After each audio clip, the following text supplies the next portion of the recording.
જય માતાજી મિત્રો, કેમ છો બધા મજામાં? તો આજ આપણે બાજુના ખેતરમાં મામાના છોકરાની માંડવી છે. માંડવી એને 10 વીઘાની માંડવી છે, એમાં પણ 3 વીઘાની ને 6 વીઘાની હું તમને બતાવું. આ માંડવી છે એ 6 વીઘાની છે. બતાવો, આ માંડવી 6 વીઘાની છે. એ એકરો પૂરા વિનાની માંડવી છે. કેટલો પીળાટ છે તમે જોઈ લો. માંડવી તો સારી જ છે, કઈ ઘટતું નથી.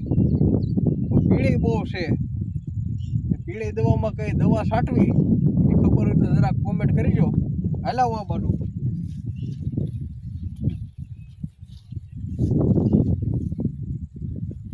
માંડવીમાં તો કઈ ઘટતું જ નથી, પણ ફરક એ જમીન આપણે આમાં એકરો નથી પૂરો એટલે એટલી પીળી દેખાય.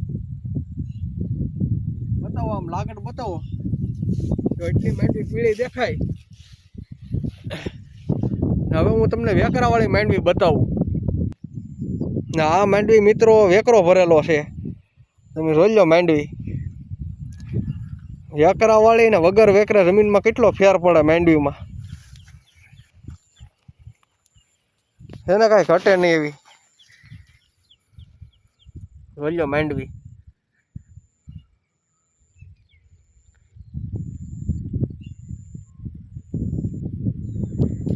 એને કાળા હોયરા જેવી.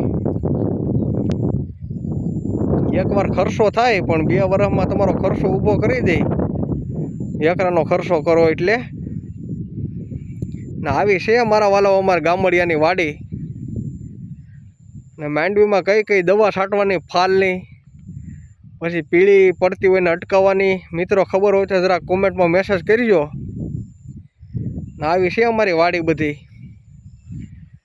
વસાડે કેનાળ છે, ઓલી એટલી પીળી દેખાય ના એટલી કાળી છે. કેવી લાગી અમારી માંડવી જરા કોમેન્ટ કરજો. હાલો તે જય માતાજી.